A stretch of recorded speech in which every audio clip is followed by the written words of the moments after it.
O maior ponto em relação a isso que a gente fala de escassez, assim, é quando a gente fala de escassez do ouro, por exemplo, a gente está falando de vários aspectos ali naturais, etc., que você não tem ali uma curva de escassez tão definida. Assim, obviamente, a gente tem curvas de escassez pela projeção que a gente tem hoje, mas ele pode surgir coisas, né, dentro do meio do caminho.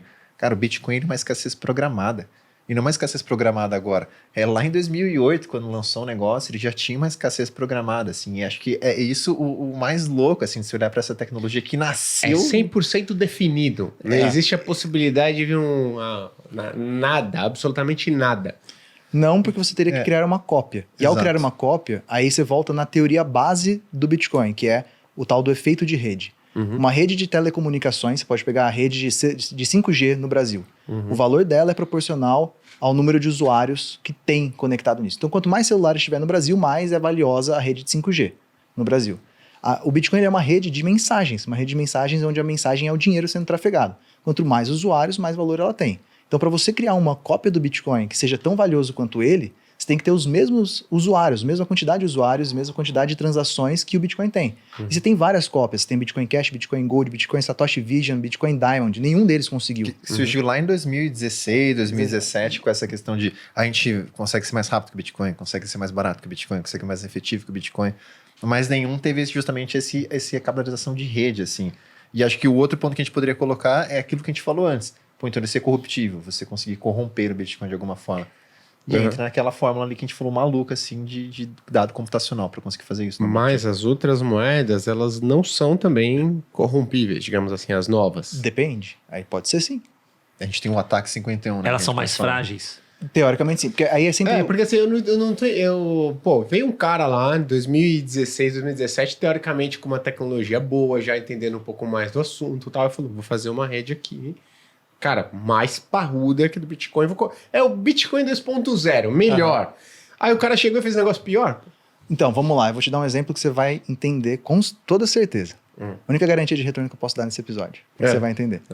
E caramba. Qual que é a segurança? Agora você não entendeu, porque eu vou sair de burro aqui. Não, aí o problema sou eu, né, que explicou mal. Não, por que a blockchain é segura? Porque você sabe que aqueles registros, né, como se fosse uma planilha de Excel, e o registro daquela blockchain não vai ser mudado para o Bitcoin. Tá. Como que funciona uma blockchain? Exatamente igual a um jogo de banco imobiliário. Todo mundo aqui já jogou banco imobiliário e provavelmente você já roubou do banco imobiliário. Você já pegou lá, escondeu uma nota debaixo da perna para depois chegar na hora e ter mais dinheiro para comprar. O que acontece num jogo de banco imobiliário? Você tem uma pessoa que tem um caderninho, nós quatro estamos jogando aqui, e eu estou anotando todas as transações que acontecem. Se eu quiser fraudar uma transação, eu estou no caderninho aqui, vocês não estão vendo. Eu posso roubar. Como que a gente resolve isso? Eu dou um caderno para cada um, todo mundo anota as mesmas transações. Se o Murilo falar que fez uma transferência para você, e eu falar, eu acho que não é verdade, eu vou olhar no caderno do Murilo e vou comparar com o meu, com o dele e com o de você. Se não tiver em consenso, essa transação é falsa. Então, o Bitcoin ele funciona dessa forma. Você tem vários caderninhos do banco imobiliário conectados à rede ao mesmo tempo, todos eles com a mesma informação e todos eles olhando se aquilo é válido, todo mundo tem o mesmo registro. Só que são milhares e milhares e milhares de máquinas pelo mundo fazendo isso simultaneamente. Para você fraudar o Bitcoin, você tem que hackear todas elas ao mesmo tempo e alterar o registro em todas elas. Não, palmas aqui, Pro. Consegui? Finalmente, caralho, essa explicação foi a melhor que eu já ouvi em toda a história do blockchain, cara. Que bom. Porra! Roubei bem essa ideia, então, porque não é minha. De quem nada se não cria sei, tudo não sei. assim, Não, né? então é o que eu falo, cara. O Perini, às vezes, ele traz umas analogias assim, e eu falo, caralho, que essa analogia é muito... Aí ele fala, não é minha. Eu falo, virou, porque você é o maior cara que tá fazendo e agora... Mas já prescreveu, já entrou no domínio público, porque eu conheço isso desde 2017. Mas, pô, como que eu não vi isso, cara? Mas é sempre assim que falado, eu ensinei blockchain para as pessoas, que é, cara, todo mundo tá olhando pro mesmo registro ao mesmo tempo. Por isso que é público e auditável. Qualquer pessoa pode olhar e se for mentira, alguém grita que é mentira, e aí se não tem consenso, não tem transação. Isso é rápido, feito assim... Isso é rápido, várias transações, vários terahashes por segundo. Né? Quantos... É porque você está falando de uma rede de computadores, perfeito?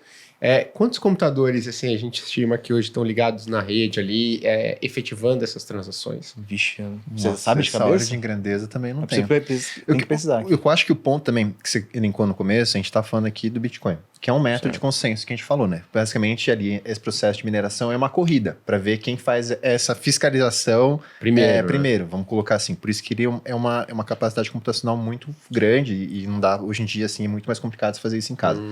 Porém, a gente tem outros métodos. A gente está falando ali hoje do, por exemplo, o segundo maior ativo, que é o Ethereum, que também está entrando uma briga ali para fazer a aprovação dos ETFs de spot lá nos Estados Unidos, em que ele tem um outro método de consenso, em que você não vai entrar nessa questão da corrida, que é o Bitcoin que a gente chama de o Proof of Mining, vamos colocar assim, Proof of Work. Ele entra num outro aspecto, que ele começou, na verdade, sendo Proof of Work e depois alterou para esse modelo que a gente chama de Proof of Stake, que funciona de uma forma similar, acho que com o comentário o exemplo fenomenal do Banco Imobiliário, só que aí vai entrar algumas diferenças ali que você vai colocar mais ou menos quem tem maior detenção desses tokens, ele tem ali às vezes um acesso ali a conseguir fazer uma validação maior desses processos. No grosso, eu acho que a gente pode dizer que a validação do blockchain em diferentes métodos de consenso, ele vai seguir esse padrão. Várias pessoas auditando um processo igual para chegar num consenso. Porém, aí a partir da hora que você vai falar de processo de validação, de recompensa para usuários dessa rede que estão mantendo a segurança dessa rede, ele começa a mudar um pouco, assim. Então, no caso do Proof of Stake ali, você tem que ter uma parcela do seu Ethereum que você coloca em jogo. Por quê? Porque você vai fazer a validação, quanto mais você colocar, mais acesso a isso você vai ter, né? Mais favorecido você vai ser nesse sentido. Porém, se você tentar fraudar alguma coisa, é daquele tanto que você colocou na roda que eles vão tirar, entendeu? Entendi. Então, Então não vai fazer game. merda. Exato. Isso Perfeito. chama a teoria dos jogos. Né? Exatamente. Que é como que você cria um mecanismo de incentivo que você ganha mais dinheiro jogando a favor e honestamente do que roubando.